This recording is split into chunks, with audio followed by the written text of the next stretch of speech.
ऐसा नहीं है कि अपनी महादेव के दर्शन करने की इच्छा समाप्त हो गई है। ये इच्छा तो अपने मन में जता ली है और अपनी यात्रा भी अब इसी ही चीज़ की रहेगी।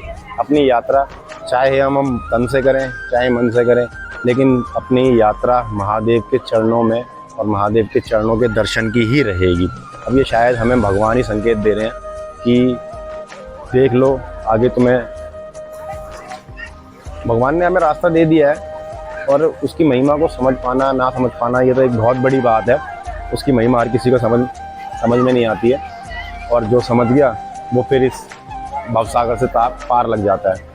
अब ये है कि शायद भगवान, अगर हमने भगवान को बोल के आए थे कि महादेव हमने अपना सर तुम्हारे चरणों में रख दिया है और अपना हाथ तुम्हारे हाथ में पकड़ा दिया है, अब चाहे हमें जैसे मर्जी ले चलो, यात्रा अब तुम्हारे हाथ में हमारी करवानी, दर्शन जो होंगे वो तुम दोगे, सब कुछ मतलब अब तुम्हारे हाथ में है, अपने जीवन की डोर तुम्हारे हाथ में है। जैसा तुम्हें अच्छा लगे मेरे प्रभु वैसा ही तुम करना। अब हमने संसार से, ठीक है संसार में आए हैं, संसार के काम करेंगे क्योंकि हम इंसान हैं, प्राणी हैं, कोई देव नहीं है। तो इसलिए जो है ना, संसार में आने के बाद संसारिक काम और संसार से जो भागता है वो और ज़्यादा कायर होता है। इसलिए शायद भगवान से हमें ये संकेत मिल रहा है कि पहले जाओ दुनिया को जीतो और उसके बाद फिर हमारे पास आना। तो सबसे बढ़िया बात तो ये है कि जो संसार में रह करके अगर भगवान के पास ध्यान लगा सकता है तो उसके भगवान फिर जल्दी मनोकामना सुनते हैं।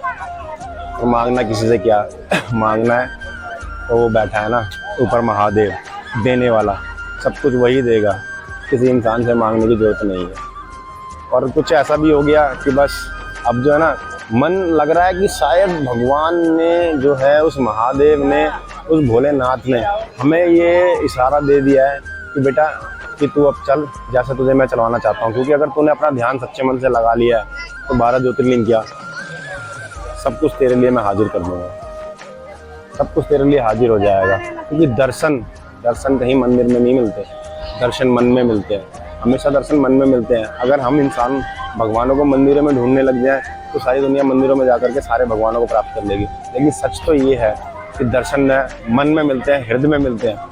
तो ये सब जो है ना, अब पता नहीं क्या बोल रहा हूँ क्या नहीं बोल रहा हूँ, लेकिन ये प्रभु जो है, जो अब मैंने प्रभु को अपना हाथ जो है ना बस प्रभु के हाथ में पकड़ा दिया है और अपना सर रख दिया प्रभु के चरणों में। तो अब जो है जैसा ठीक लगे प्रभु को, जो सी प्रभु की आगे इच्छा होगी वैसा अब जो है हम प्रभु की इच्छा के अनुसार करते रहेंगे। बाकी आप सभी को ढेर सारा प्यार, महादेव आपके ऊपर कृपा बनाए रखें। अगर आगे हमसे यात्रा होती है तो हम महादेव की यात्रा करने चल रहे हैं, नहीं तो महादेव हमसे जो यात्रा कराना चाहते हैं वो महादेव हमसे यात्रा अपनी करा ही लेंगे। जय शिव शंभू, जय भोलेनाथ।